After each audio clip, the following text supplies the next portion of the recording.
பிரதானத்துவம் இந்த கூட்டத்தில் கூட்டப்பட்டது. ஏன் இவ்வளவு ஒரு கன்ஃபியூஷன்? நான் ரொம்ப சிம்பிளான ஒரு கொஸ்டின். அவருக்கு வேற எந்த விதமான ரைட்ஸும் கிடையாது. வணக்கம், நேர்பட பேசு நிகழ்ச்சிக்கு வரவேற்கிறோம். அதிமுக பொதுச் செயலாளர் திரு எடப்பாடி பழனிசாமியுடைய தவறான முடிவுகளால் தொடர் தோல்வியை அதிமுக சந்தித்தது அப்படின்னு அதிமுகவுடைய மூத்த தலைவர்கள் திரு எஸ்பி வேலுமணி, திரு நத்தம் விஸ்வநாதன் இருவரும் கூட்டாக அறிக்கை வெளியிட்டிருக்கிறார்கள். ராஜினாமா செய்யணும் திரு எடப்பாடி பழனிசாமி அப்படின்னு நாங்க கேட்கல, தோல்விக்கான காரணங்கள் பற்றி ஆராயணும் அப்படின்னு அதிமுகவுடைய மூத்த தலைவர் திரு சி வி சண்முகம் செய்தியாளர்கள்ட்ட பேசியிருக்கிறார். இதான் இன்றைய நேர்பட பேசுவின் பேசுபொருள். அதிமுகவை எப்படி சீரமைக்க போகிறார் எடப்பாடி பழனிசாமி என்ற தலைப்பில் பேச இருக்கிறோம். மூத்த பத்திரிகையாளர் திரு பிரியன் பங்கேற்றிருக்கிறார். அரசியல் விமர்சகர் திரு பொன் வில்சன் இணைந்திருக்கிறார். பத்திரிகையாளர் திரு சுபேர் பங்கேற்றிருக்கிறார். பத்திரிகையாளர் திரு சுவாமிநாதன் இணைந்திருக்கிறார். வணக்கம் விருந்துகள் அனைவருக்கும். திரு சாமிநாதன், நீங்களாக எங்கள் மீது நடவடிக்கை எடுங்கள் அப்படின்னு திரு எடப்பாடி பழனிசாமியிடம் திரு எஸ்பி வேலுமணியும் திரு சி வி சண்முகம், திரு நத்தம் விஸ்வநாதன் இவங்க தரப்பு சொல்றாங்களா, இல்ல நாங்கள் வெளியேறுவதற்கோ போட்டி அதிமுக செயல்பாடுகளை தொடங்குவதற்கோ நேரம் கனிந்து விட்டது என்ற செய்தியை சொல்கிறார்களா? இல்ல, நிச்சயமாக இவர்களாக வெளியேற்ற வேண்டும் என்ற விருப்பத்தின் அடிப்படையில் அவர்கள் செயல்பட தொடங்கிவிட்டார்கள். எடப்பாடி பழனிசாமி அவர்களாக வெளியேற்றணும். இப்ப மற்றவர்கள் தாங்களாக போனாங்க. இப்ப விஜயபாஸ்கர் அவர்களாக இருக்கலாம், கரூர் விஜயபாஸ்கர், விராலிமலை விஜயபாஸ்கர் போன்றவர்கள் ஒரு கட்டத்துல எம்எல்ஏ பதவியை ராஜினாமா செய்துவிட்டு தாவேகாவில் இணைத்துக் கொண்டார்கள். இவங்க என்ன நினைக்கிறாங்கன்னா, விராலிமலை விஜயபாஸ்கர் அவர்களை பொறுத்தவரை கிட்டத்தட்ட 63,000-65,000 வாக்கு வித்தியாசத்தில் அவர் வெற்றி பெற்றிருக்கிறார். நீங்க தொண்டாமுத்தூரோட வாக்கு வித்தியாசத்தையும் அதையும் பொருத்தி பார்த்து விட முடியாது. அப்ப அவங்க என்ன நினைக்கிறாங்கன்னா, நமக்கு கட்சி மட்டத்துல இருக்கக்கூடிய நிர்வாகிகள் கிட்டையும் நமக்கு ஒரு நல்ல பெயர் இருக்கணும். அப்ப நானா இந்த முடிவு எடுக்கப்படல, ஏன்னா இந்த முடிவு எடுக்க தள்ளி விடப்பட்டது அப்படிங்கிற ஒரு சூழலை உருவாக்கணும் அப்படின்னு நினைக்கிறாங்க. அதனாலதான் தொடர்ந்து எதிர்கருத்துக்கள், அவர் எதெல்லாம் முடியாது அல்லது செய்ய மாட்டாருங்கிற விஷயங்கள் இருக்கோ அந்த விஷயங்களையே மீண்டும் மீண்டும் கேட்கறது. கட்சியினுடைய துணை பொதுச் செயலாளர் போன்ற ஒரு பொறுப்பையும் கொடுத்தாச்சு. அது அதிமுகவை பொறுத்தவரை அலங்கார பதவி தான். அது கிட்டத்தட்ட செல்வி ஜெயலலிதா அவர்கள் போன்றவர்கள் இருக்கிற பொழுது என்றால் அதனுடைய வேல்யூ வேற ஒன்று. இங்க பொதுச் செயலாளர் இருக்கையே ஆளுங்கட்சியாகவும் வர முடியல, எதிர்கட்சியாகவும் வர முடியாத ஒரு சூழல்ல அதிமுக இருக்கிற பொழுது இழந்து போன மாவட்ட செயலாளர் பதவியில இருந்தே தொடங்குகிறது அந்த யுத்தம். அப்ப இதுக்கு முழுக்க முழுக்க இவர்களுடைய இப்ப உள்ள ஆட்டம் என்பது, எங்களை நீங்களா நீக்குங்க, நீக்கிவிட்டால் இவர்களுக்கு கிட்டத்தட்ட தொண்டர்கள் நிர்வாகிகள் மத்தியிலையும் இந்த ஒரு கெட்ட பெயரோ பழி சொல்லோ இதுல இருக்காது. இன்னொன்று, அதிமுக சட்டமன்றத்தில் ஒரு தனி அணியாக இவர்கள் செயல்பட வேண்டும் என்கிற இடம் நோக்கி நகர்ந்துட்டாங்க. அதனாலதான் இந்த சட்டப்பேரவை கூட்டத்தொடரின் போது அவர்கள் புஷி ஆனந்த் அவர்களை சந்தித்தாங்க. நீங்க ஒரு 4-5 நாட்களுக்கு முன்பு இந்த கூட்டத்தொடரின் நடுவிலேயே அவர்கள் புஷி ஆனந்த் அவர்களை சந்தித்தவருடைய நோக்கம் என்ன? கடந்த காலங்களில் தேமுதிகவினுடைய எம்எல்ஏக்கள் கூட செல்வி ஜெயலலிதா அவர்களை சந்தித்தாங்க, தொகுதி பிரச்சனை என்றார்கள். அதுக்கு பின்பு அவர்களுடைய செயல்பாடு எப்படி இருந்தது அப்படிங்கிறதையும் நம்ம பார்த்தோம். இப்பொழுது இவர்களும் அப்படிதான் தொகுதி பிரச்சனைகளுக்காக, தொகுதியின் முக்கியமான கோரிக்கைகளுக்காக சந்தித்தோம் என்கிற விஷயங்கள்லாம் சொன்னாங்க. ஸோ இது அதிமுகவை பொறுத்தவரை ரொம்ப ரொம்ப சோதனையான காலகட்டம். தேர்தலுக்கு பின்பு இது தொடர்ச்சியாக இது போன்ற பிளவுகள் நடப்பது அந்த கட்சியினுடைய தொண்டர்கள், 2ஆம் கட்ட மாவட்ட அளவில் இருக்கக்கூடிய நிர்வாகிகள் மத்தியில அதனுடைய இருப்பை இன்னும் கேள்விக்குறியாக்கும் அப்படின்னு. இல்ல, திரு எடப்பாடி பழனிசாமி பலவீனம் ஆயிட்டாருன்னு நம்புறாங்களா திரு வேலுமணி, திரு நத்தம் விஸ்வநாதன், திரு சி வி சண்முகம் போன்றவர்கள்? அவருக்கு பழைய செல்வாக்கு இல்ல, அவர் பலவீனம் அடைஞ்சிட்டாரு தொடர் தேர்தல் தோல்விகளால அப்படின்னு நினைக்கிறாங்களா? அதை நம்புறாங்களா? இல்ல, அவர்களை பொறுத்தவரை என்னன்னா, அதிமுக அதிகாரத்தில் இல்லாத இன்னொரு 5 ஆண்டுகள் என்பதை முதல்ல ஏற்றுக்கொள்ள முடியல. அதுதான் இதுல மைய புள்ளி நான் பாக்குறேன். இதே ஒரு வேளை திமுகவோடு கூட்டணி பேசினார்கள் என்பது போன்ற எதிர்மறை விமர்சனங்கள் அவர்கள் சொன்னாலும் கூட, இந்த சூழல்ல அதிமுக ஒருவேளை கூட ஒரு 15 சீட் எடுத்து எதிர்கட்சியாக வந்திருந்தால் கூட இவர்களுக்கு ஒருவேளை அந்த தலைமையின் கீழ் செயல்படுவதற்கான ஒரு ஆற்றல் வந்திருக்கும். நீங்க ஏற்கனவே 5 ஆண்டு ஆளுங்கட்சியாக இல்லை, இன்னும் 5 ஆண்டுகள் எதிர்கட்சி அரசியல் செய்யணும். இன்னொன்னு, அதிமுகவோட அடிநாதமே திமுக எதிர்ப்பு. அதை இவர்களை விட வீரியமாக பேசி தாவேகா ஜெயித்து விட்டது. அப்ப இந்த கட்சியில் இனிமேல் பயணித்தால் என்ன லாபம்? நிரந்தர லாபம் என்ன இருக்கு? இந்த 5 ஆண்டுகள் சட்டமன்ற உறுப்பினராக இருக்கலாம். நிரந்தர லாபம் என்பது அவர்களுக்கு அமைச்சராகிறது தானே. இப்ப நீங்க எடப்பாடி பழனிசாமி அவருடைய செல்வாக்கு அப்படிங்கிற அளவுல அதை பார்த்தோம்னா, மற்றவர்களை விட அவருக்கு செல்வாக்கு இருக்கிறதுனாலதான் சேலம் மாவட்டத்துல 7 தொகுதிகள் ஜெயிக்குது. நீங்க சேலம் மாவட்டத்துல மொத்தம் இருக்கக்கூடிய 11 தொகுதிகள்ல 7 தொகுதிகள் ஜெயிக்குது அதிமுக. தொண்டாமுத்தூர் தொகுதியில் எஸ்பி வேலுமணி அவர்கள் ஜெயிக்கிறார். ஆனா 2021 10க்கு 10 தொகுதிகள் ஜெயித்த மாவட்டம் அது. அங்க 9 தொகுதிகளில் தோல்வி அடையுது. அதை நம்ம எடப்பாடி பழனிசாமி அவர்கள், செல்வி ஜெயலலிதா அவர்களோ, அதற்கு முன்பு இருந்த எம்ஜிஆர் அவர்களோ இல்ல. நீங்க 2021 தேர்தலே அந்தந்த மாவட்ட தலகர்த்தர்கள் தான் இதுல பெரும்பகுதியை தீர்மானித்தாங்க. நீங்க இந்த தேர்தல் சாதாரண தேர்தல் சார். தொடர்ந்து 5 முறை ஜெயித்த உசிலம்பட்டி தோல்வியடைந்திருக்கிறார்கள். தொடர்ந்து 5 முறை ஜெயித்த மேலூர்ல தோல்வியடைந்திருக்காங்க. தொடர்ந்து 5 முறை ஜெயித்த நிலக்கோட்டையில தோல்வியடைந்திருக்காங்க. அந்த நிலக்கோட்டையில 2019 பாராளுமன்ற தேர்தலின் போது ஒரு இடைத்தேர்தலும் சேர்ந்து நடக்குது. இடைத்தேர்தலில் ஜெயிக்கிறாங்க, பாராளுமன்ற தேர்தலில் நிலக்கோட்டையில கீழே போறாங்க. அவ்வளவு செல்வாக்கு மிக்க தொகுதிகள்லாம் விஜய் அலையால வீழ்ந்திருக்கு. அப்ப இவர்களுக்கு பொதுவாகவே தாவேக்காவை நோக்கி நகர்வது அல்லது அதிமுகவை இன்னும் பலவீனப்படுத்துவது, இந்த 2 புள்ளிகள்ல ஒரு புள்ளியை நோக்கி நகர தொடங்கிட்டாங்க. அதை வந்து இவங்களா செய்ய மாட்டாங்க. முன்பாகவே விஜயபாஸ்கர் இவங்களா செய்ய மாட்டாங்க. தன்னால் செய்வதற்கான ஆமா, ஏன்னா அதுக்குள்ளே இன்னொரு அரசியல் இருக்குன்னு பாக்குறேன் சார். ஏன்னா தொடர்ந்து தாவேக்கா இதுல விமர்சனத்துக்கு உள்ளாகி வருது இல்ல. இவர்களாக வெளியில் சென்று ராஜினாமா செய்து விட்டு தாவேக்காவில் இணைந்தாலோ வேறு வகைகள்ல செய்தாலும் அது தாவேக்காவுக்கும் நெருக்கடியாகுது இல்ல. அப்ப இவர்கள் தானாக வெளியேற்றவும் படணும், அதன் மூலமாக இவர்கள் தாவேக்கா பக்கம் நகரலாம் என்ற வியூகமும் இருக்கலாம். ஓகே திரு பிரியன், 2021 டிடிவி தினகரனை உள்ள கொண்டு வரணும்னு சொன்னோம். 2024 பாஜகவை உள்ள கொண்டு வரணும்னு சொன்னோம். பாமகவை உள்ள கொண்டு வரணும்னு சொன்னோம். 2026 தாவேக்காவை உள்ள கொண்டு வரணும்னு சொன்னோம். கூட்டணி தொடர்பா வச்ச எந்த ஆலோசனையும் திரு எடப்பாடி பழனிசாமி ஏத்துக்கல. அதனால அதிமுக தொடர் தோல்வி. அந்த தோல்விக்கான காரணங்களை ஆராய்ஞ்சு தோல்விக்கு அவர் பொறுப்பேற்கணும் அப்படின்னு இந்த மூத்த அதிமுக தலைவர்கள் வைக்கிறாங்கல்ல, இது லாஜிக்கா தப்பா இருக்காங்க? ஏதாவது அந்த கோரிக்கைகளை ஏதாவது தவறு இருக்கா? இல்லை அந்த கோரிக்கையில நியாயம் இருக்கா? இல்லை, இதே கோரிக்கையை எலெக்ஷனுக்கு ஒரு 6 மாதம் முன்னாடி இதே முன்னாள் அமைச்சர்கள் அதிமுக அமைச்சர்கள் எடப்பாடிகிட்ட போய் சொன்னாங்களே, சேலத்தில் போய் சொன்னாங்களே, நம்ம கட்சியை பலப்படுத்தணும், யாரையும் வெளியில் விடக்கூடாது, அதே மாதிரி சசிகலா தினகரெல்லாம் சேர்க்கணும் அப்படின்னு அவங்க அப்போவே சொன்னாங்க. ஆனால் அவர் எடப்பாடி அதை கேட்கல. அதுக்கப்புறம் செங்கோட்டையெல்லாம் வெளில போனதை நம்ம பார்த்தோம். நம்ம அதுக்கப்புறம் பார்த்தீங்கன்னா அந்த கூட்டணி விஷயங்கள்லாம் கரெக்டு. தாவேக்காவோட கொடியை பார்த்துட்டு கூட்டணி வரப்போகுதுன்னு எடப்பாடி சொன்னதெல்லாம் நம்ம பார்த்தோம் இல்லையா? தாவேக்கா கொடியை பார்த்துட்டு எடப்பாடி பிரம்மாண்ட கட்சி ரொம்ப சந்தோஷமாக கூட்டணி வரப்போகுது, பிள்ளையார் சொல்லி போட்டாச்சுலாம் சொன்னாங்க. அப்புறம் ஏன் நடக்கல அது? ஏன்னா அவங்க அதிகமான சீட் எடுத்துக்கிறேன்னு சொன்னாங்க, அவங்க தான் சிஎம் சொன்னாங்க, அவர் இது ஒத்துக்கல. ஈவன் எலெக்ஷனுக்கு அப்புறம் கூட ஒரு ஆஃபர் கொடுக்கப்பட்டது தாவேக்கானால அதிமுகவுக்கு, நீங்களும் வாங்க நம்ம கூட்டு சேர்ந்து ஆட்சி அமைக்கலாம். அப்போ இவர் என்ன சொல்லிட்டாரு, நான் தான் சீஃப் மினிஸ்டர்ன்ட்டார் எடப்பாடி. அது தினகரனே சமீபத்தில் சொன்னார், நம்ம முன்னாடியிலேருந்து சொல்லிட்டு இருக்கோம். அது உண்மை அது ஆக்சுவலாக. அப்போ இந்த 2 விஷயமும் கூட்டணி அமைக்கவும் முடியல, ஆட்சியில் போய் இணைந்து செயல்படுறதுக்கான வாய்ப்பையும் எடப்பாடி மிஸ் பண்ணிட்டார். அவர் சிஎம்மாக இருந்ததுனால அதுக்கு கீழே ஒரு போஸ்ட் அவர் ஏற்றுக்கிறதுக்கு ரெடியாக இல்லை. இப்போ ஷிண்டே மாதிரி அவர் சிஎம்மாக இருந்தார், இப்போ டெப்யூட்டி சிஎம்மாக போயிருக்காரு.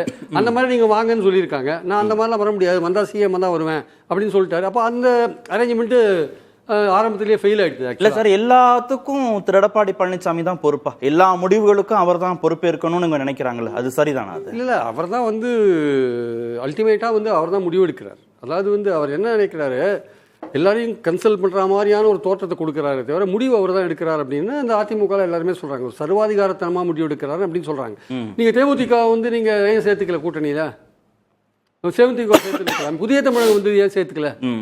அதே மாதிரி நீங்கள் 24 தனியாக நிற்க வேண்டிய அவசியம் என்ன? அதுவும் இருக்குல்ல. ஸோ அதனால் 21 நீங்கள் அமித்ஷாவே சொன்னார் தினகரனை சேர்த்து சொல்லி, நீங்கள் கூட்டணியில் சேர்த்துனீங்களா? சேர்த்துக்கல. அப்போ சேர்த்துனீங்கன்னா வேறு மாதிரி கூட போயிருக்கலாம் இல்லையா ரிசல்ட்ஸு? அதனால் இதுக்கெல்லாம் யார் காரணம் ஆக்சுவலாக? அப்புறம் பாருங்கள், வெளியில் போனவங்க பன்னீர் என்ன பண்ணார், பன்னீர் என்னை சேர்த்துக்கோன்னாரு.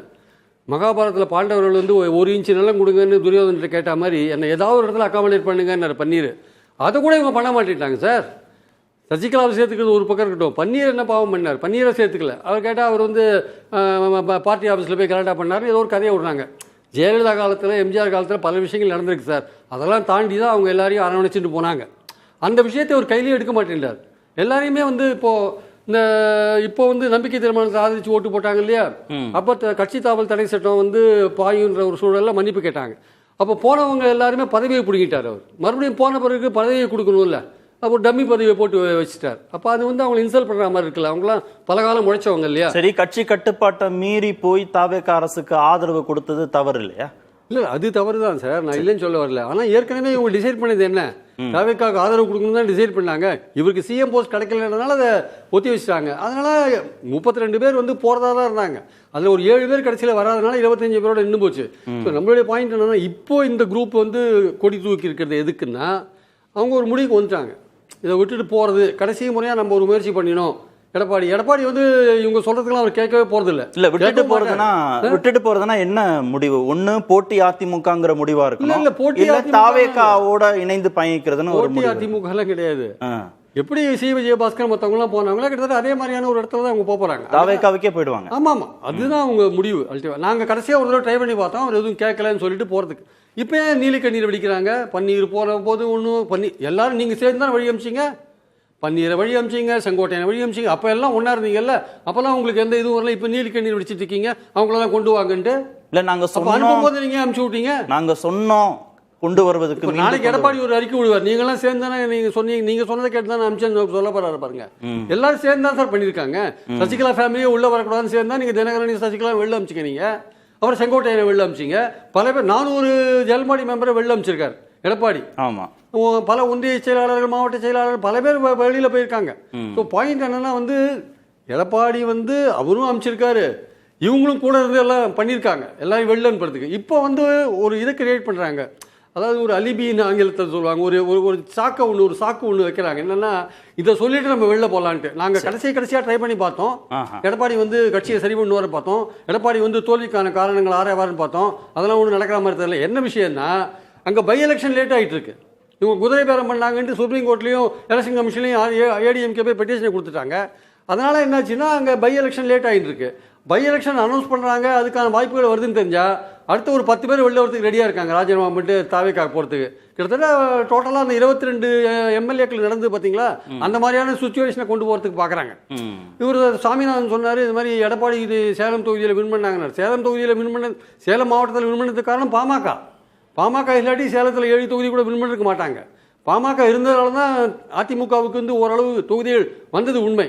அதனால் நான் ஏற்கனவே சொன்னேன், அதிமுகவை பொறுத்த மட்டில் இரட்டை சின்னம் வைத்திருக்கிற பழனிசாமி அவர்களுக்கு இந்த மாதிரி அவர் கட்சியும் பலப்படுத்த மாட்டேன்றாரு, கூட்டணியும் பலப்படுத்த மாட்டேன்றாரு, தொண்டர்களுடைய கருத்தையும் கேட்க மாட்டேன்றாரு. இதுதான் அவருக்கு ஓட்டு போடுற கடைசி தேர்தல். அதிமுக தொண்டர்கள் இதுக்கப்புறம் போட மாட்டாங்க, இதுக்கப்புறம் கட்சி பெரிய பிரச்சனையை சந்திக்கும்னு தேர்தலுக்கு முன்னாடி பல முறை சொன்னேன். அது இப்போ நடந்துட்டு இருக்கு, அவ்வளோதான் விஷயம். எடப்பாடி எந்த விதத்திலையும் விட்டு கொடுக்க மாட்டார். அவர் ரொம்ப தெளிவாக இருக்காரு. கட்சி எப்படி போனாலும் பரவாயில்ல, நான் அதோட ஜெனரல் செக்ரட்டரியாக இருப்பேன்னு சொல்றாரு அவர்.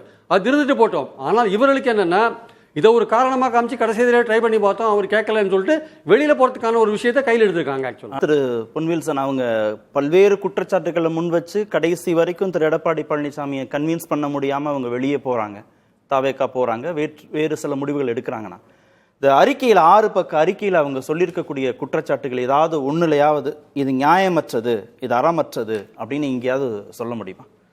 இப்போ அந்த குற்றப்பத்திரிகை 6 பக்கம் இருக்குதுல்ல, அதில் ஏதாவது ஒரு விஷயத்தை நீங்கள் கேளுங்க, நான் தெளிவாக சொல்கிறேன். 2021 திரு டிடிவி தினகரனை சேர்க்கணும் கூட்டணியிலன்னு திரு அமித்ஷா அதில் எத்தனை சீட்டு போயிரும்னு சொன்னாங்க. இப்போ மூத்த தலைவர் சொல்றீங்க, அனுபவம் உள்ள தலைவர் சொல்றீங்க, அறிவுபூர்வமான தலைவர் சொல்றீங்களா, எத்தனை சீட்டு கிடைக்கும்னு சொன்னாங்க? 42 தொகுதிகள். 42 நீங்க பாத்தீங்களா கணக்கு? சொன்னாங்க. எவ்வளவு பச்சை பொய் அது. அப்ப அது ஒண்ணு புள்ளி விவரம் தெரியலையா, இல்ல அறியாமையா அவங்களுக்கு? புள்ளி விவரம் பிரகாரம் பார்த்தாலே 20 சீட்டு அதிமுக மொத்த தொகுதியோட அது எவ்வளவு ஓட்டு வாங்கினார்ன்ற முதற்கொண்டு டீட்டெயில்ஸ் என்கிட்ட இருக்குது. 21வது தொகுதி காரைக்குடியில எச் ராஜா பிஜேபி 66 சீட்டு 86 சீட் ஆயிருக்கும். இதெல்லாம் சொல்லி சொல்லி புளிச்சு போய் அதற்கு பிறகு இவரு ராஜ்யசபா எம்பி வாங்கி தான் தோத்த தொகுதி விழுப்புரம் தொகுதி. இப்ப நீங்க பாட்டாளி மக்கள் கட்சியால தான் ஜெயிச்சாங்கன்றீங்களா, பாட்டாளி மக்கள் கட்சியால தோத்துட்டாரு. அப்ப விழுப்புரத்துல தோத்த தொகுதியை விட்டுட்டு தான் தோத்து விட்டம் தொகுதியில மாவட்ட செயலராக இருக்கிறோம், அதுக்கு பொறுப்பு 2021 ஏற்காம அதற்கு பிறகு எனக்கு ராஜ்யசபா காலியாவது எனக்கு கொடுங்க எடப்பாடி. அப்ப எடப்பாடி யார் பேச்சை கேட்டார் அன்னைக்கு? எடப்பாடி திமுக பேச்சை கேட்டா கொடுத்தாரு. 2021 டிடிவி தினகரனை சேர்க்கல, 2024 பாஜக பாமகவை சேர்த்துக்கல, 2026 தாவேக்காவை சேர்த்துக்கல. இப்ப அவங்க எங்க வந்துட்டாங்கன்னா, இப்ப நான் சொன்ன நீங்க சொன்ன காரணம் சொல்லிட்டேன். சரி, 2021 மயிலத்துல தோக்குறாரு. அது மாதிரி இன்னொரு தொண்டருக்கு கிடைக்க வேண்டிய ஒரு ராஜ்யசபாவை இவரே கேட்டு வாங்கி அங்க போனாரு. ராஜ்யசபா இன்னும் 2 வருஷம் இருக்கும்போது வேண்டாம், எனக்கு இப்போ பாட்டாளி மக்கள் கட்சி ஜெயித்த அந்த மயிலம் தொகுதியை கொடுங்கன்னு கேட்டு வாங்கினாரு. இதெல்லாம் எடப்பாடி சர்வாதிகாரமா கொடுத்தாரா? அப்போ சொல்லுங்க. விழுப்புரத்துல நீங்க தோத்தீங்க, ராஜ்யசபா வாங்கியாச்சு. ராஜ்யசபா இன்னொருத்தருக்கு அதிமுக கிடைக்க வேண்டிய வாய்ப்பை மறுத்துட்டீங்க, அதை வாங்கி வச்சுட்டு அது 2 வருஷம் இருக்குது. ஆனா எனக்கு இப்போ எனக்கு சீட்டு கொடுக்கணும் எம்எல்ஏக்கு, ஆனா எனக்கு மயிலம் விழுப்புரம் வேண்டாம், நான் தோத்துட்டேன். மயிலம் பாட்டாளி மக்கள் கட்சி இப்போ கூட்டணியில் இருக்குல்ல, அதை கேட்டு வாங்கி கொடுங்க எனக்கு. அதை மயிலத்தை வாங்கிட்டார்ல, சிட்டிங் சீட்டை பாட்டாளி மக்கள் கட்சி. இதெல்லாம் சர்வாதிகாரத்தனமா எடப்பாடி? எடப்பாடி ஜனநாயகமா விட்டு கொடுத்தாரு பாருங்க, அதோட பலனை இன்னைக்கு அனுபவிக்கிறார். எஸ்பி வேலுமணி 10 தொகுதி 10 தொகுதி இல்ல 21 தொகுதி இன்னைக்கு சொல்றாங்க 21 தொகுதிக்கும் யார் வேட்பாளர் பரிந்துரை பண்ணுது? நான் பரிந்துரையே பண்ணலன்னு சொல்லுங்க பார்க்கலாம். சொல்லுங்க. இன்னைக்கு திருப்பூருக்கும் நீலகிரிக்கும் கோவைக்கும் 21 தொகுதி பொறுப்பாளராக இருந்தார்ல, அதுல கூட்டணி போக மீதி கட்சிகள்லாம் மீதி எல்லாத்துக்கும் வேட்பாளர் பரிந்துரை பண்ணது யாரு? 7 தொகுதி விழுப்புரம் மாவட்டத்தில் பரிந்துரை பண்ணது யாரு? ஒவ்வொன்றும் இவர்கள் தான் ஆதிக்கம் செலுத்தி செய்தார்கள். ஆனா கூட்டணி பெரிய முடிவு திரு எடப்பாடி பழனிசாமி தானே எடுக்கிறார். இல்ல வேணுமா வேணாமான்ற பெரிய முடிவு அவர் தானே எடுக்கிறார். இல்ல பெரிய முடிவு அவர் எடுக்கிறாருன்னு இது யாருக்கு தெரியும்? நீங்க வெளியே போறவங்க இதான் சொல்லுவீங்க. அப்ப உள்ள இருக்கும்போது ஒரு 2 மாசம் முன்னாடி தானே சார் தேர்தலுக்கு நம்ம விஜயபாஸ்கர் சொன்னார். டாக்டர் விஜயபாஸ்கர் என்ன சொன்னார்? எங்களுக்கு தெரிஞ்சதெல்லாம் ஜெயலலிதா அம்மா, எம்ஜிஆர், ரெட்டை இலை, அந்த கொடி, எடப்பாடி பழனிசாமி ஐயா, வேற எதுவும் எங்களுக்கு தெரியாது, இப்படிதானே சொன்னாங்க. அப்போ அன்னைக்கு இல்லாத வார்த்தை இன்னைக்கு எப்படி வந்துச்சு? இந்த அறிக்கையில சொல்லியிருக்கிற குற்றச்சாட்டுகள் எதுவுமே மிகைப்படுத்தி பேசுறது இல்ல. அவங்க ஒவ்வொரு காலகட்டத்திலையும் சொன்னதான் இப்ப அவங்க சொல்லியிருக்காங்க. எதுலயுமே உண்மை இல்லையே. சரி, நீங்க உண்மை அதாவது உண்மை இல்ல சார், உண்மை இல்லைன்னே வச்சுக்கோ. திரு எடப்பாடி பழனிசாமி தரப்புல இருந்து உண்மை இல்லைன்னே வச்சுக்கிட்டாலும் அப்ப அவங்க என்ன கேக்குறாங்கன்னா 26ல தான் தோத்து போனோம், அடுத்த சட்டமன்றத்துக்கு இன்னும் 4 வருஷம் 8 மாசத்துக்கு மேல இருக்கு, குறைந்தபட்சம் நாம உள்ளாட்சியிலையாவது ஜெயிக்கணும்ல, அதுக்கு ஏதாவது வழிபாடுங்கன்றாங்களா? அதுக்குதான் அவங்க கேக்குறாங்க. 2026 தேர்தல்ல 10 தொகுதியில கோவையில ஒரு தொகுதி ஜெயிச்சு மீதி 9 போயிருச்சுல்ல, உடனடியாக 5ஆம் தேதி காலையில எஸ்பி வேலுமணி ராஜினாமா பண்ணிருக்கணுமா இல்லையா? அதாவது நீங்க மாற்றம் ஆரம்பிக்கணும், திருத்தம் ஆரம்பிக்கணும், உங்கள்ல இருந்து ஆரம்பிக்கணும். யார் யார் முன்னணி தலைவராக இருந்து நீங்க பொறுப்பெடுத்து அந்த தேர்தலை சந்திச்சீங்களோ, தோல்வி முகத்துல வந்தா நாங்கெல்லாம் ராஜினாமா பண்ணிட்டோம் ஐயா, நீங்க உங்க முடிவை சொல்லுங்க. அப்போ உள்ள போயிட்டு வந்து அவரும் ராஜினாமா கருத்து கொடுத்துருப்பாரு. சொல்லுங்க. காமராஜர் அப்படிதானே சார் நேரு கிட்ட போய் கொடுத்தாரு, கே பிளான கொடுத்து. காமராஜர் கொடுக்கும்போது, நேரு கிட்ட கொடுக்கும்போது எல்லாம் முதலமைச்சர் ராஜினாமா பண்ணிட்டு நாங்கெல்லாம் கட்சி பணிக்கு வரோம்னு கொடுத்த உடனே ஒரு 5 நிமிஷம் இருங்க உள்ள போனார் நேரு, அவருடைய ராஜினாமா எடுத்துட்டு வந்தாரு. அப்பதான் இவர் சொன்னார், ஐயா அது உங்களுக்கு விதிவிலக்கு, எங்களுக்கு தான் அது அப்படின்னு சொன்னாரு. அதுதானே முக்கியம். அதனால சிவி சண்முகம் கேக்குறது அது இல்ல, இமாலய தவறு ஒண்ணு. சிவி சண்முகம் கேக்குறது அது இல்ல. நாடாளுமன்ற தேர்தல் தோல்விக்கு பொறுப்பேற்று திரு ராகுல் காந்தி ராஜினாமா செய்தார், நாங்க அப்படி கூட கேட்கல திரு எடப்பாடி பழனிசாமி அவர் ராஜினாமா பண்ணணும்னு கூட கேட்கல. ராகுல் காந்தி ராஜினாமா பண்ணிட்டார்ல, அந்த இடத்துல யாரை உட்கார வச்சீங்க? கார்கே இன்னைக்கு எவ்வளவு பெரிய வெற்றியை பெற்றாரு, கார்கே ராஜினாமா பண்ணிட்டாரா? சொல்லுங்க. ராகுல் காந்தி இல்லைன்னா காங்கிரஸ் இல்ல சார், ஸ்டாலின் இல்லைன்னா திமுக இல்ல சார். அது 10 வருஷம்ல 20 வருஷம் தோல்வி கண்டாலும் சரி. கலைஞர் 13 வருஷம் தோல்வி கண்டாரு, கலைஞர் இல்லைன்னா திமுக இல்ல. வைகோ இல்லைன்னா துரை வைகோக்கு 1000 பேர் தற்கொலை பண்ணலாம், ஆனா வைகோ துரை வைகோ இல்லைன்னா அந்த கட்சி இல்ல. இதான சார் நியாயம். அதுல போய் நீங்க எப்படி மாத்தினே இருப்பீங்க? இப்ப எத்தனை தோல்வி அடைஞ்சாலும் திரு எடப்பாடி பழனிசாமி தோல்வி அடைஞ்சாலும் சரி, ஒரு கட்சினா அந்த தலைமை தான், அந்த தலைமை தான் மெயின். நீங்க அதற்காக நீங்க அதாவது கொண்டவனை விட்டு நீங்க விரும்பியவர் பின்னு போனீங்க, விரும்பியவர் உங்களை கை கழுவி விட்டுட்டாரு, கொண்ட இடத்துலயும் உங்களுக்கு மரியாதை இல்லை. இதுதான் நியாயம். உண்மையில இதுதான் நடந்தது, எல்லாருக்கும் தெரியும். கார்த்திகேயனுக்கும் தெரியும், எனக்கும் தெரியும், பிரியனுக்கும் தெரியும். நீங்க ஒரு தற்காலிகமா ஒரு ஆசைப்பட்டு ஒரு பக்கம் போனீங்க, அங்க மரியாதை கிடைக்கல, திருப்பி சொந்த வீட்டுக்கு வந்தீங்க, வாழ்ற வீட்டுக்கு வந்தீங்க, அங்கேயும் மரியாதை. அங்க மரியாதை இல்ல, அங்க நமக்கு வரவேற்பு இருக்காதுன்னு தான் எப்படி சார் இந்த 6 பக்க அறிக்கையை கொடுப்பாங்க? இவ்வளவு துணிச்சலா கொடுக்குறாங்க, பொதுவெளியில திரு எடப்பாடி பழனிசாமி மீதான விமர்சனங்களை வைக்கிறாங்க. தாவேக்கால எந்த விதமான வரவேற்பும் இருக்காது, அங்கீகாரமும் இருக்காதுன்னா அவங்க இதை பண்ணுவாங்க. இந்த விமர்சனங்கள் நீங்க சொல்றீங்கல்ல, 13ஆம் தேதி 10ஆம் தேதி முதலமைச்சராக தாவேகா தலைவர் பொறுப்பேற்கிறாரு. 12ஆம் தேதி சபாநாயகர் தேர்தல், வீடு தேடி போய் பார்க்கிறாரு. அன்னைக்காவது மனசாட்சியோடு எங்களை தேடி வராதீங்கன்னு சொன்னாங்களா?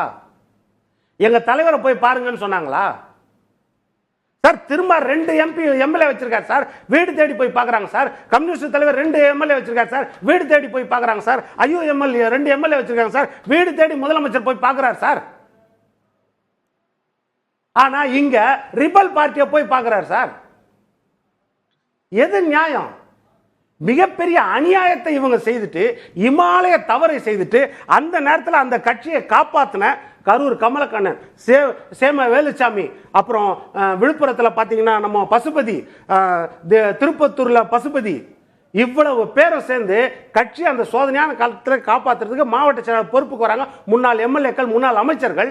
நீங்க இமாலய தவறை செய்துவிட்டு அந்த கட்சி தாவல் தடை சட்டத்தில் எஸ்கேப் ஆகிற எண்ணத்தோட நீங்க திரும்பி வந்து நின்று மன்னிப்பு கடிதம் கொடுத்த பிறகு அந்த உடனே அங்க அவங்கள வந்து சப்ஸ்டியூட்டா அவங்கள வெளியே அனுப்புறதுக்கு காலம் தேவைப்படுமா இல்லையா? கணிக்கிறதுக்கு கொஞ்சம் வெயிட் பண்ணுமா இல்லையா? நீங்க மூத்த தலைவர்கள் சொல்றீங்க. இன்னைக்கும் சொல்றேன், அந்த 25 பேர்ல எடுத்துக்கோங்க, முன்னணியாக பேசின தலைவர்களால ஜீர்ணிக்க முடியல. காரணம் என்ன தெரியுமா? கடைசி கட்ட தொண்டன் வரைக்கும் குரல் கொடுக்குறான் சார், துரோகி துரோகின்னு. ஆனா அடையாளம் தெரியாத அந்த 25 பேர்ல இருக்கிறாங்க ஒரு 10-15 பேர், அவங்க இணக்கம் ஆயிட்டாங்க. ஏன்னா அவங்க வந்து அடையாளம் தெரியாது, அவங்க இணக்கம் ஆயிட்டாங்க.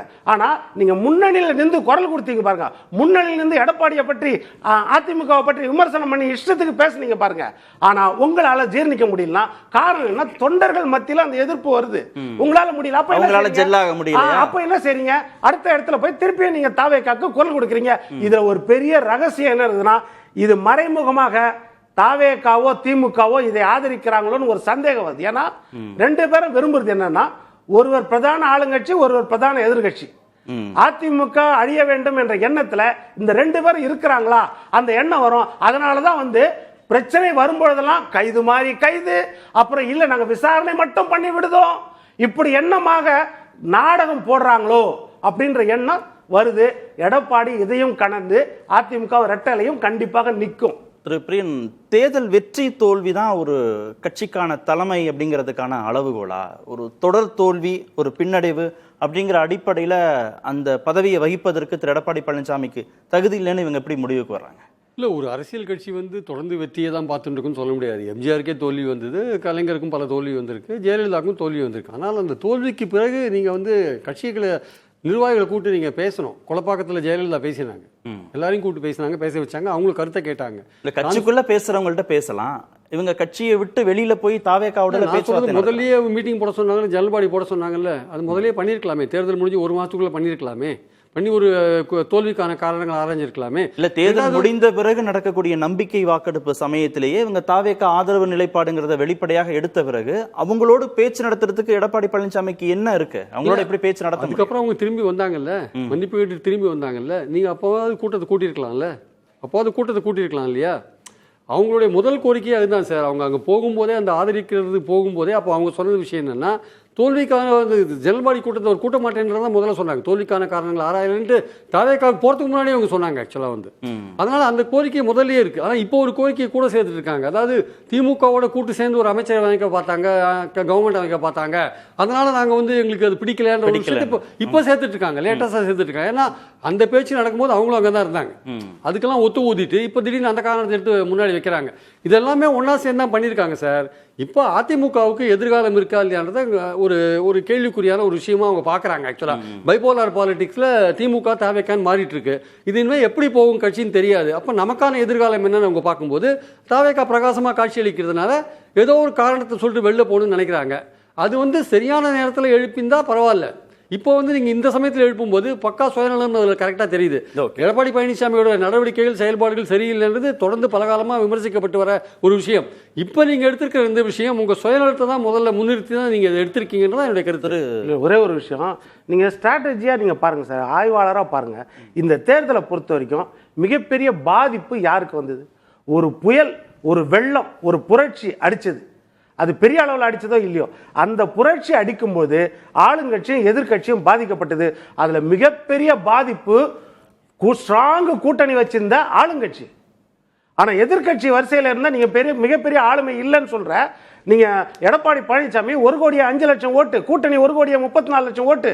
ஆனா ஆளுங்கட்சியா இருக்கிற மிகப்பெரிய கூட்டணியை வச்சிருக்கிற ஜாம்பவான் திமுக 1,54,00,000 ஓட்டு கூட்டணி, 1,19,00,000 தான் ஓட்டு. 2 பேருக்கு இடையில 14 லட்சம் தான் வித்தியாசம். எடப்பாடி எங்கிருந்து கீழே விழுந்துட்டாரு? இது யோசிச்சு பாருங்க. 66 சீட்டு, அதுல 4 சீட்டு போயிருச்சு.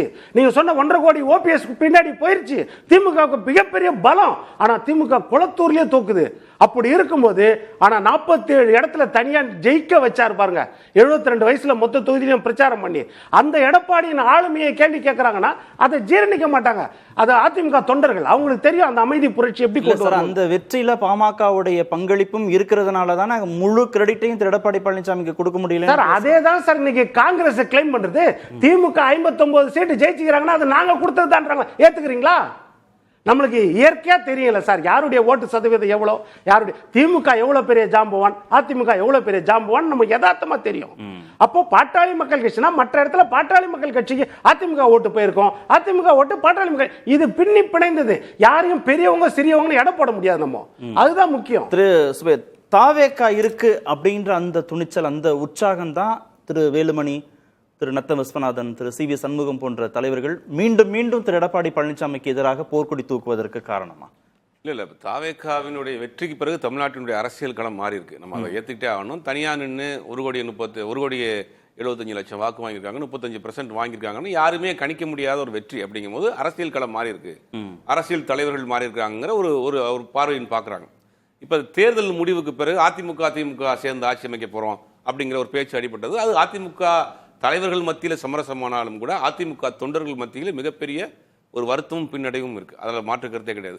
அதிமுகவினுடைய கோர் ஐடியாலஜிங்கிறது திமுக எதிர்ப்பு தான்.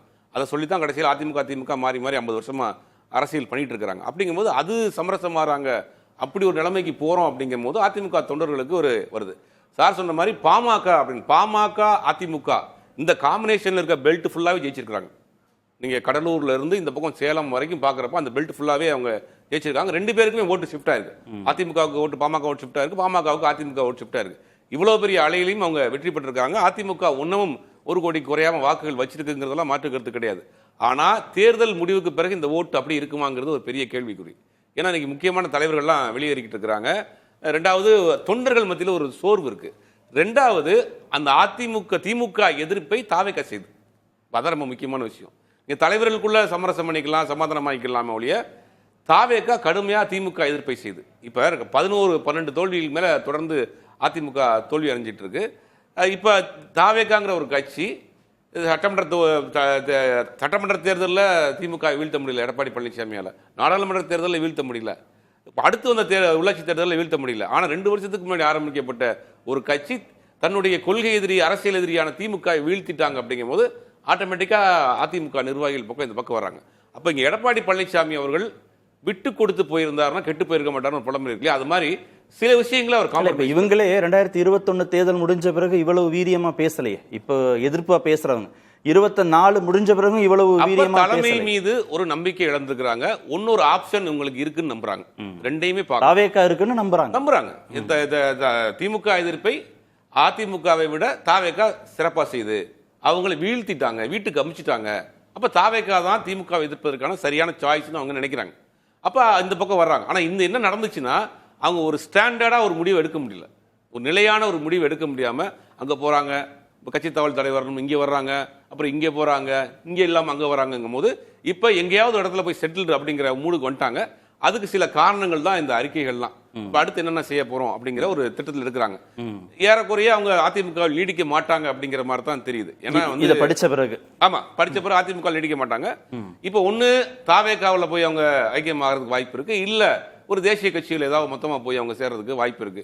தேசிய கட்சியில் சேர்றதுக்கும் வாய்ப்புகள் அதிகமா இருக்கு. ஏன்னா தாவேக்காவில் இன்னைக்கு அங்க லிஸ்ட் அதிகமா போயிட்டு இருக்கு. முன்னாள் அமைச்சர்கள் அப்படின்னு அதிமுக நிர்வாகி லிஸ்ட் பெருசா போயிட்டு இருக்கப்ப இவங்க ஏதாவது ஆல் இந்தியா லெவல்ல ஒரு அரசியல் பண்ணலாமான்னு.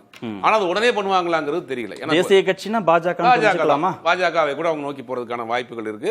ஆனா அதெல்லாம் உடனே பண்ண மாட்டாங்க. ஆனா இப்ப இருந்துகிட்டே என்ன பண்ணுவாங்கன்னா போறதுக்கு உண்டான எல்லா காரணங்களையும் தாவேக்காவை விட பாஜக பெட்டர் ஆப்ஷன் எப்படி இவங்க முடிவுக்கு வருவாங்க? தாவேக்கா இப்ப கொஞ்சம் தயங்குது, இந்த மாதிரி ஆட்களை உள்ள அலோவ் பண்றதுக்கு தயங்குறாங்க. ஏன்னா ஊழல் வழக்கு அதுன்னு சொல்றாங்க, நம்ம வந்து நமக்கு உள்ள இமேஜ் போயிருமோங்கிற ஒரு அச்சம் தாவேக்காவுக்கு இப்ப அப்படின்னா ஏற்கனவே சேர்த்துட்டாங்க. இப்ப சொல்றேன், இனிமேல் வர்றது அவங்களுக்கு ஒரு நல்ல விமர்சனமா வருது. எல்லாருமே வைக்கக்கூடிய விமர்சனம் தாவேக்கா தனிச்சு வரும், வேற ஒரு ஐடியாலஜியில ஒரு அரசியல் பண்ண போறாங்கன்னா தாவேக்காக்கு வாக்களிச்சோம், இந்த மாதிரி ஊழல் வழக்கில் உள்ள ஆட்கள் உள்ள கொண்டு சேர்த்தீங்கன்னா இங்கேயும் அதே மாதிரி தான் நடக்க போகுதுங்கிற ஒரு குற்றச்சாட்டு தாவேக்கா மேல் தொடர்ந்துட்டு இருக்கு. அதை தாவேக்கா பரிசீலனை செய்ய ஆரம்பித்து விட்டதுங்கிற மாதிரி தான் தெரியுது. அதனால நீங்க அடுத்தடுத்து சனிக்கிழமையில சேர கூட்டங்கள் எண்ணிக்கை குறைஞ்சிக்கிட்டே வருது.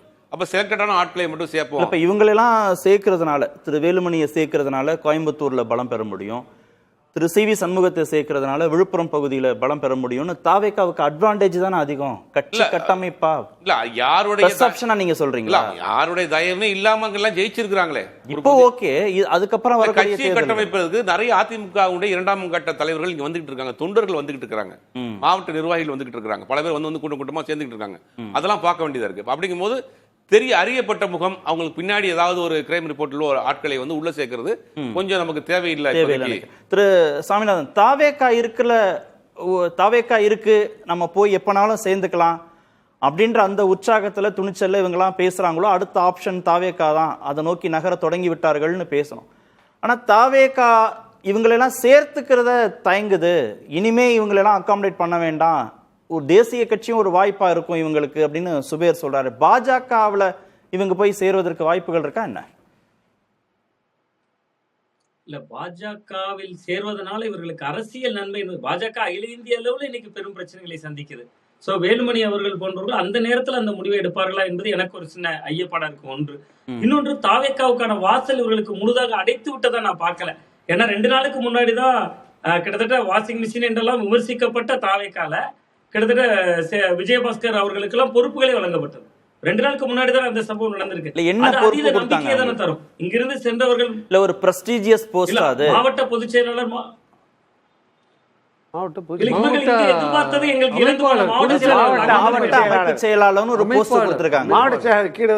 மாவட்ட செயலாளருக்கு கீழான நிலையில நகர செயலாளருக்கு இணையான போஸ்டிங், எப்படியோ மாவட்ட செயலாளருக்கு கீழான நிலை தான்.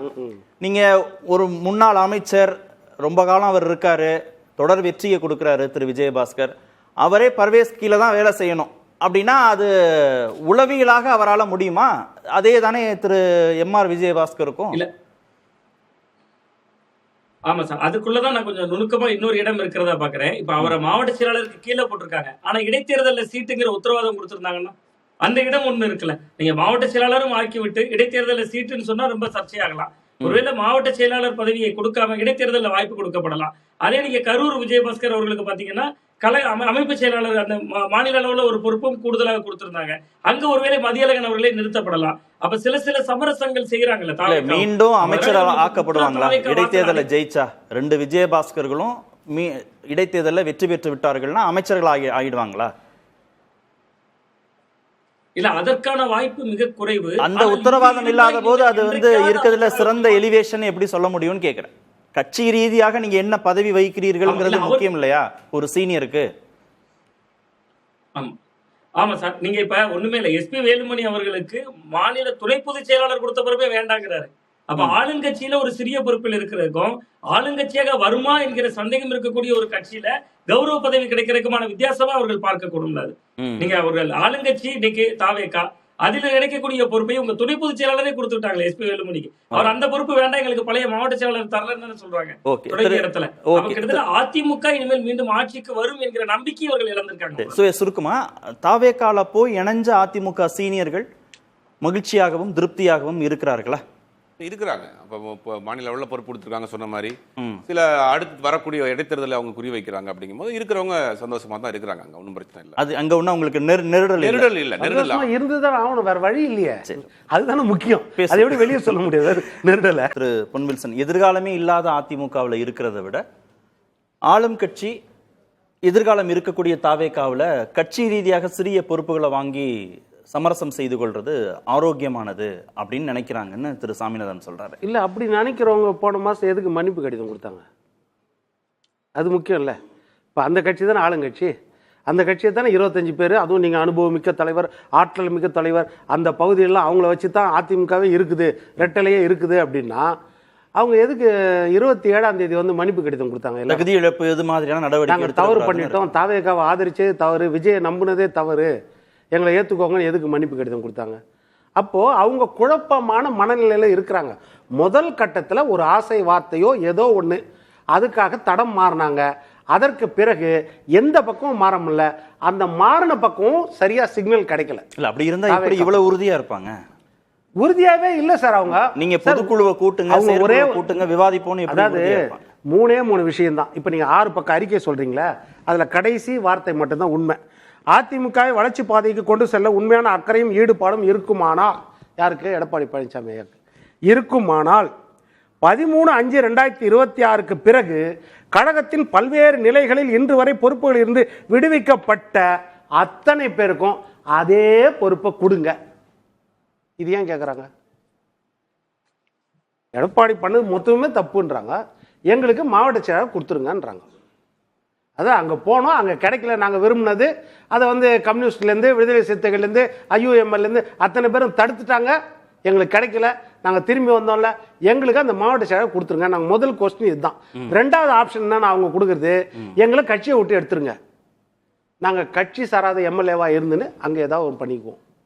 மூன்றாவது விஷயம் என்னன்னா, எங்களுக்கு ஒரு அனுமதியை கொடுங்க, தாவேக்காவை ஆதரிக்கிறோன்னு ஒரு இது கொண்டு வாங்க, அங்கே போய் சேர்ந்தா ஒரு அமைச்சரோ ஏதோ ஒன்று வாங்கிக்குவோம், நாங்கள் இல்லை ஒரு வாரியமோ வாங்கிக்குவோம். இந்த 3 ஆப்ஷன் தான். இந்த 3 ஆப்ஷனும் எடப்பாடி கிட்ட கிடைக்காது. அடுத்த ஆப்ஷனுக்கு என்ன தெரியுமா வருவாங்க? எடப்பாடி பதவி விலகணும்னு வாங்க. அடுத்தது பாருங்க, அடுத்தது வருவாங்க.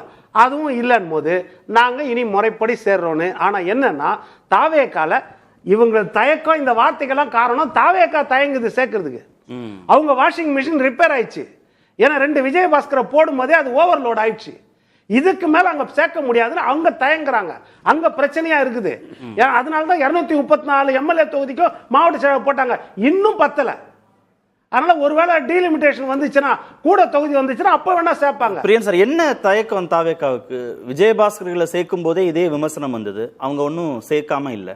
திரு வேலுமணியவோ திரு சி வி சண்முகத்தையோ சேர்க்கிறதுல என்ன தாவேக்காவுக்கு பெர்செப்ஷனா பின்னடைவு வந்துட போகுது? தயக்கம்லாம் கிடையாது, அவங்க சேர்த்துப்பாங்க. அவங்களுக்கு வந்து தங்களுக்கு தாங்களே ஒரு மெஜாரிட்டி வரணும்னு அவங்க நினைக்கிறாங்க. தாவேக்காவுக்கு ஒரு மெஜாரிட்டி வரணும். ஸோ அதுக்கு இது ரிசைன்மெண்ட் வந்து அவங்க சேர்த்துப்பாங்க கண்டிப்பாக, அதில் ஒன்றும் சந்தேகமே கிடையாது. நான் தான் சொன்னேன், எப்படி 2019 22 அசம்பிளிக்கு நடந்த எலெக்ஷன்ஸு கிட்டத்தட்ட அதே மாதிரியான ஒரு வாய்ப்பை தான் வந்து விஜய் தேடிட்டு இருக்கார். ஆக்சுவலாக அவர் இந்த கூட்டணி கட்சிகளை எப்படியாவது தள்ளி விடணும்னா, அவங்க சிபிஐயோ சிபிஎம்மோ விடுதலை சிறுத்தைகளோ, காங்கிரஸை விடுங்க, காங்கிரஸ் ஒரு இருக்கலாம், இவங்கெல்லாம் எந்த நேரத்தில் வந்து இவரை விஜய் எதிர்ப்பார், விஜயோடைய பாஜக எதிர்ப்பு என்பது எந்த அளவுக்கு இருக்குன்னு தெரியாது. ஸோ பல விஷயங்கள் நடக்கும், இந்த கவர்மெண்ட்டோட செயல்பாடுகள்லாம் இருக்குது. ரெண்டாவது வந்து இந்த போன எலெக்ஷன் வந்து ஒரு எக்ஸப்ஷனல் எலெக்ஷன், மாற்றத்துக்காக ஒரு ஓட்டு போட்டாங்க. இதை வச்சுட்டு நம்ம திமுக தாவேக்கா தான் இனிமேல் பைபோலார் பாலிட்டிக்ஸ் இருக்குன்னா, இனிமேல் வரப்போகிற எலெக்ஷன்ஸில் இப்போ இவரோட செயல்பாடுகள் எப்படி இருக்குன்னு பார்க்கணும். கடந்த எலெக்ஷன்லேயே 8 மாவட்டங்களில் இவருக்கு ரெப்ரசன்டேஷனே கிடையாது தாவேக்காவுக்கு. 8 டிஸ்ட்ரிக்டில் ஒரு ஓட்டே போடல அவருக்கு. 107 இடங்கள்லாம் வாங்கினார். ஒட்டுமொத்த தமிழ்நாடு அவர் பின்னாடி இருக்குன்னு சொல்ல முடியாது. அவர் 107 இடங்கள் பெற்றார். அவர் ஆட்சிக்கு பெரும்பான்மை பெற்றதனால ஆட்சிக்கு வந்திருக்கார். இனிமேல் அவருடைய செல்வாக்குன்றது அவருடைய செயல்பாடுகள் அடிப்படையில் தான் இருக்குது. அவருடைய பாஜக எதிர்ப்புன்றது ஒரு அதுவும் ஒரு முக்கியமான விஷயம். அப்போ தான் கூட்டணி கட்சிகளை வந்து தக்க வச்சுக்க முடியும். அது இல்லை வச்சுக்கோங்க, அவர் என்ன நினைக்கிறாரு, பாஜக கொஞ்சம் நெருங்கி போகிறது பெட்டர், ஏன்னா நிதியெல்லாம் வாங்க வேண்டியிருக்கு. அப்போது நம்ம தாவேக்காவுக்குன்னு ஒரு மெஜாரிட்டி வரணும்னா இந்த மாதிரி அதிமுகவை பிளவுபடுத்தி கொண்டாந்தா தான் உண்டுன்னு அவர் நினைக்கிறார். அதனால இந்த ஒரு இவங்க கேட்கிற மாவட்ட செயலாளர்கள் பார்க்கறதுக்கான வாய்ப்பெல்லாம் கிடையாது. இவங்க கேட்கிற மாவட்ட செயலாளர்கள் பொறுப்பையோ, நீக்கப்பட்ட 400 பொதுக்குழு செயற்குழு உறுப்பினர்களை மீண்டும் சேர்க்கிறதோ, சசிகலா தினகரனை கட்சிக்குள்ள சேர்க்கிறதோ நடந்துருச்சுன்னா இவங்க அதிமுகவிலே தங்கிடுவாங்களா? அதெல்லாம் நடக்கவே நடக்காது. சூரியன் மேற்க உதிச்சாலும் நடக்காது, அதெல்லாம் சான்ஸே கிடையாது. எடப்பாடி அதை பண்ணவே மாட்டார். அவர் ஒரு விதத்தில் தெளிவாக இருக்கார். நான் தான் கட்சி, எனக்கு எங்கிட்ட தான் சின்னம், எனக்கு அப்புறம் யார் வருவாங்க நான் தீர்மானிப்பேன், எனக்கு அப்புறம் நீங்கள் சொல்கிறதா நான் கேட்கறதுக்கு ரெடியாக இல்லை. அவர் தினம் பொதுக்குழுவை கூட்டியிருக்கலாமே சார், அவர் பொதுக்குழு இவங்க இதானே கேட்குறாங்க, பொதுக்குழு கூட்டி விவாதிச்சிருக்கலாம்ல, எதுக்கு அதை தயங்குறாரு? ஒரு நிர்வாகிகள் கூட்டத்தில், மதுரை நிர்வாகிகள் கூட்டத்தில் ஒருத்தர் நேரடியாக கேட்டார், இங்கே உங்கள் தலைமையில் தான் கட்சி இருந்து தோத்துதுன்னு சொன்னார். அதுக்கு அவர் சொன்னார், நான் இருந்ததுனால 47 இடம் வின் பண்ணிட்டுன்னு சொன்னார். 47 இடம் வின் பண்ணது முக்கியம் இல்லை, தொடர்ந்து நீங்கள் தோல்வியை பார்த்துட்டு இருக்கீங்க தான் முக்கியம். ஒரு எலெக்ஷனில் தோத்தீங்கன்னா அடுத்த எலெக்ஷனை வின் பண்ணணும்னு எதிர்பார்ப்பாங்க. அது இல்லாத போது கட்சி தொண்டர்கள் விரக்தி அடைய தான் செய்வாங்க. ஆனால் திரு சுபேர், எத்தனை பேர் போனாலும், அது மூத்த நிர்வாகிகள் தொடங்கி எவ்வளவு பேர் போனாலும் கட்சி என்கிட்ட தான் இருக்கு, அந்த கட்டமைப்பை பலப்படுத்த முடியும், அடுத்த தேர்தல் வெற்றியை கொடுத்துட முடியும்ன்ற நம்பிக்கை திரு எடப்பாடி பழனிசாமிக்கு இருக்கிறது தானே? அவருக்கு இருக்கு. ஆனா கட்சி நிர்வாகிகளுக்கோ தொண்டருக்கோ இல்லாம தானே வெளியேறிக்கிட்டு இருக்காங்க. இப்ப தொடர் தோல்வி 16, 12 தோல்வி, 13 தோல்வி அப்படிங்கும் போது அதிமுக திமுகவுல தோல்வி வந்து புதுசு கிடையாது. 91 அந்த அம்மா வந்து வெற்றி பெறாங்க, பெரிய வெற்றி. 96 படுதோல்வி, திருப்பி வந்திருக்கிறாங்க. ஆனா கட்சி இந்த அளவுக்கு சிதறமடையலையே. திரு விஜயபாஸ்கரை கடந்து வேறு யாராவது போனவங்க ஒரு ஆயிரக்கணக்கான பேரையோ 10,000 பேர் 20,000 பேர்னு யாராவது ஒரு பெரிய மாசா கொண்டு போய் கட்சியில சேர்த்த மாதிரி மொத்தமா சேரல. ஆனா ஸ்லோவா அந்த ஆட்கள் வந்து அந்த பகுதியில இருந்து சேர்ந்துட்டே தான் இருக்காங்க. இப்ப ஏன்னா அவங்க வந்து எத்தனை முன்னாடி சனிக்கிழமை இந்த நிகழ்ச்சி நடந்தது, இப்ப நடக்குதா சமீபத்தில்? அந்த மாதிரி வந்து மொத்தமா வந்து இங்கே சேர்றது இல்ல, அந்தந்த மாவட்டத்தில் நிர்வாகிகளை சேர்த்துக்கிறாங்க. இப்ப விஜயபாஸ்கர்னா விஜயபாஸ்கர் அந்த பகுதியில் இருக்க ஆட்களை அப்புறம் கட்சியில் சேர்க்கிறாரு. இப்ப இந்த பக்கம் எம்ஆர் விஜயபாஸ்கர் கரூர் பகுதியில் இருக்க ஆட்கள் எல்லாம் சேர்க்கிறாரு. அது வந்து மாவட்ட அளவிலேயே இணைப்புகள் நடந்துகிட்டே இருக்கு. இல்ல அவங்க எல்லாருமே அதிமுக இருந்து வராங்க. இல்ல பல கட்சியிலிருந்து வர்றாங்க. இல்ல பெரும்பாலானவர்கள் அதிமுக இருந்து வர்றாங்க. அதுல மாற்று கருத்தை கிடையாது. பெரும்பாலும் அதிமுக வர்றாங்க. இதுதான் அதிமுக அவங்க நினைக்க ஆரம்பிக்கிறாங்க பெரும்பாலான ஆட்கள். ரெண்டாவது தமிழ்நாடு அப்ப என்னன்னா அப்ப விஜயபாஸ்கரும் எம்ஆர் விஜயபாஸ்கரும் வேலுமணியும் சி வி சண்முகம் தான் அதிமுக நினைக்கிறாங்க. அவங்க தான் இனிமே எதிர்காலம் இங்க அப்படின்னு நினைக்கிறாங்க. அவங்க தான் உண்மையான அதிமுக. அதனால அவங்க எடுக்கிற முடிவு சரியா இருக்கும்னு தொண்டர்கள் நம்புறாங்க. திரு எடப்பாடி பழனிசாமியை நம்பாம போனதுனால தான் வெளியில இருக்காங்க. இப்ப எந்த கட்சிக்குமே அடுத்து உள்ளாட்சி தேர்தல் வரப்போகுது. உள்ளாட்சி தேர்தலில் எப்படியா இருந்தாலும் ஏதாவது ஒரு பதவி வாங்கணும்னு தொண்டர்கள் விரும்புவாங்க. இப்ப 2021 இருந்து தொடர்ந்து தோல்வியை சந்திச்சுட்டு வரப்ப தனக்கான அதிகாரம் வேணும்னு நினைக்கத்தானே செய்வாங்க. அது மட்டும் இல்லாம தமிழ்நாட்டில் இனி அடுத்து தாவேக்கா ஆளுங்கட்சியா இருக்கலாம், எதிர்கட்சியா இருக்கலாம், தமிழ்நாட்டில் தாவேக்காவை மையப்படுத்திய அரசியலாக தான் இருக்கும். ஏன்னா என்னைக்கு திமுக அதிமுக சேர்ந்து பயணப்பட ஆரம்பிச்சாங்களோ அப்பயே அந்த இரட்டை அரசியல் உடைஞ்சு போச்சு. இனி திமுக விஸ் அதர்ஸ், தாவேக்கா விஸ் அதர்ஸ் அப்படிங்கிற மாதிரி தான் போதுமே தவிர தாவேக்காவை மையப்படுத்திய அரசியல் தான் இனி நகலும். ஏன்னா நீங்க அதிமுக திமுக நீங்க ஒன்னாயிட்டாங்க. அதிமுக திமுக பாஜக பாமக எல்லாரும் ஒரே இன்னைக்கு எதிரியாக வந்து தாவேக்காவை நோக்கி வைக்கிறாங்க குற்றச்சாட்டு. அதனால உங்களுக்கு இப்ப சமீபத்திய நடவடிக்கைகள் வந்து பெருசா வித்தியாசம் தான் கிடையாது. 2 பேருக்குமே அவங்க பொது எதிரியாக தாவேக்காவை நீங்க மாறிட்டாங்க. அப்படிங்கும்போது தாவேக்காவை மையப்படுத்திய அரசியல் தான் அடுத்து வரக்கூடிய ஒரு 50 ஆண்டுகளுக்கு போகுமே தெரியாது. அது வெற்றி வாய்ப்பு எப்படி இருக்குன்னு சொல்ல முடியாது. ஆனால் தாவேக்கா மையப்படுத்திய அரசியலாக தான் கண்டிப்பா பேசும். திரு சாமிநாதன், தாவேக்கா தான் இனிமே எதிர்காலம், திமுக வெர்சஸ் தாவேக்கா தான். திரு வேலுமணி, திரு விஜயபாஸ்கர் மாதிரியான, சண்முக மாதிரியான வட்டார தலைவர்கள் எடுக்கிற முடிவு சரிதான் அதிமுக தொண்டர்கள் நினைக்கிறாங்களா, இல்ல திரு எடப்பாடி பழனிசாமி எடுக்கிற நிலைப்பாடு சரிதான் அப்படின்னு நினைக்கிறாங்களா, அவர் பின்னாடி நிற்கிறது சரின்னு நினைக்கிறாங்களா? இல்ல கட்சியினுடைய அடிமட்ட தொண்டர்கள் வந்து அதிமுகவின் எடப்பாடி பழனிசாமி அவர்களுக்கு எதிர் திசையில தான் இருக்காங்க. சுபேர் சார் சொல்றது ரொம்ப சரியானதான். கீழ்மட்ட லெவல்ல உள்ளாட்சி மன்ற பிரதிநிதித்துவத்துக்கான பணிகள்ல எதிர் திசை எடப்பாடி பழனிசாமி அவர்களுக்கு எதிர் திசையில தான் இருக்காங்க. அவங்க இன்னும் வேலுமணி அவர்களுடைய பக்கமா போய் ஆதரவாக நிற்காவிட்டாலும் கூட அவர்கள பெரும்பகுதி பேர் வந்து கிட்டத்தட்ட உள்ளாட்சி மன்ற பிரதிநிதித்துவ பதவிகளை நோக்கி தாவேக்காக்குள்ள சின்ன சின்ன பொறுப்புகள் கிடைச்சா போதும், ஏதாவது ஊராட்சி லெவல்ல பொறுப்புகள் கிடைச்சாலும் போதும் தொண்டர்கள் பல பேர் ஷிஃப்ட் ஆயிட்டாங்க சார். அதுக்கு காரணம் என்னன்னா, இந்த ஆட்சி அமைந்த ஒரு 3 மாதத்திற்குள்ள அனிதா ராதாகிருஷ்ணன் அவர்கள் கைது, மார்கண்டேயன் அவர்கள் கைது, எதிர்கட்சி தலைவர் உதயநிதி ஸ்டாலின் அவர்களே கைது, அதுக்கு பின்பு விசாரணையாக அது மாற்றப்படுகிறது. இதெல்லாம் பார்த்த பிறகு அதிமுக ஏன் தேவை, தமிழ்நாட்டிற்கு அதிமுக தேவை என்பது தொண்டர்கள் மனநிலையில் திமுக எதிர்ப்பு தான். அதை செய்வதற்கு ஒரு வீரியமான ஒரு கட்சி வந்து விட்டது என்பது போன்ற ஒரு தோற்றம் வந்து விட்டது. அப்ப எடப்பாடி பழனிசாமி அவர்கள் முன்பு இரட்டை சவால் இருக்கு. முதல்ல அதிமுகவின் தேவையை மக்கள் கிட்ட காட்டணும், 2வது தன் தலைமையின் மீதான நம்பகத்தன்மை தொண்டர்கள் கிட்ட காட்டணும். அந்த இரட்டை சவால் அவருக்கு இருக்கு. இப்போ 400 பொதுக்குழு செயற்குழு உறுப்பினர்களை மீண்டும் சேர்க்கணும், அது செய்வாரா மாட்டாரா தெரியல. சசிகலா தினகரனை கட்சிக்குள்ள சேர்க்கணும், அதுவும் செய்வாரான்னு தெரியல. திரு வேலுமணி போன்றவர்களுக்கு மீண்டும் பழைய பொறுப்பை கொடுக்கணும், அதுவும் செய்வாரான்னு தெரியல. ஒருவேளை தாவேக்கா எதிர்ப்ப திமுக அளவுக்கோ இல்ல அதை விட அதிகமா வீரியமா செஞ்சா அதிமுக தொண்டர்கள் ரீட்டைன் ஆவாங்களா அதிமுகல தாவேக்காவுக்கு போகாம? அதுக்குதான் சார் இப்ப வரக்கூடிய 14ஆம் தேதி தமிழக வெற்றி கழக அரசை கண்டிச்சு ஒரு ஆர்ப்பாட்டம் வைத்திருக்கிறார் தமிழகம் முழுவதும். அவரே கூட தஞ்சை போகிறார். அன்றைய நாள்லதான் இன்னும் பெரிய ட்விஸ்ட் இருக்கு. இப்ப நம்ம இந்த 4 எம்எல்ஏக்கள் தான் பேசிட்டு இருக்கோம். இந்த கிட்டத்தட்ட சி வி சண்முகம் அவர்கள், வேலுமணி அவர்கள், நத்தம் விஸ்வநாதன் அவர்கள், கே பி அன்பழகன், இந்த 4 பேர் தான் இப்ப நம்ம பேசிட்டு இருக்கோம். எத்தனை எம்எல்ஏ அன்னைக்கு அந்த ஆர்ப்பாட்டத்துல மிஸ் ஆகுறாங்கிறதே இனிமேல் தானே இருக்கு. தாவேக்கா அரசை கண்டித்துள்ள ஆர்ப்பாட்டம்.